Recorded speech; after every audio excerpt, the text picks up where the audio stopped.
জাতীয় নির্বাচনের জন্য হার্ডলাইনে যাচ্ছে বাংলাদেশ জাতীয়তাবাদী দল বিএনপি। নতুন কর্মসূচি নিয়ে আগামী ফেব্রুয়ারিতে আবারও মাঠে নামছে দলটি। অন্তর্বর্তী সরকারের মেয়াদের 6 মাসের মাথায় এই প্রথম কোনো কর্মসূচি নিয়ে রাজপথে নামতে যাচ্ছে বিএনপি।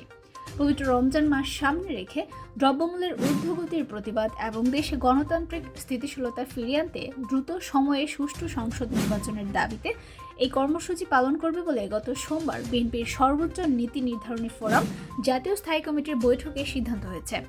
ন্যূনতম সংস্কার শেষে অনতিবিলম্বে নির্বাচন চায় বিএনপি। এক্ষেত্রে কোনো ছাড় দেওয়া হবে না। প্রধান উপদেষ্টার সঙ্গে সাক্ষাৎ করে দলের অবস্থান জানানো হবে।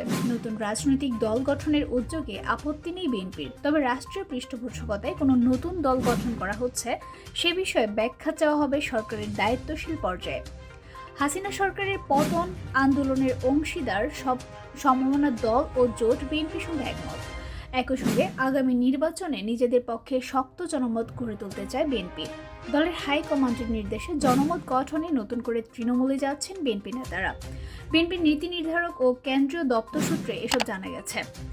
বিএনপির প্রত্যাশা ও চ্যালেঞ্জ সম্পর্কে দলের জাতীয় স্থায়ী কমিটির সদস্য ও সাবেক মন্ত্রী ডক্টর খন্দকার মোশাররফ হোসেন বলেন, জনগণের প্রত্যাশা চলতি বছর দেশের স্বাধীনতা সার্বভৌমত্ব সুপ্রতিষ্ঠিত হবে, গণতন্ত্র জনগণের কাছে ফিরে যাবে, জনগণ তাদের মৌলিক অধিকার ও ভোটের অধিকার ফিরে পাবে, দেশে জনগণের অধিকার প্রতিষ্ঠিত হবে এবং বিগত 15 বছর ধরে যে অন্যায় অত্যাচার নির্যাতন দুর্নীতি হয়েছে তার থেকে দেশ মুক্তি পাবে।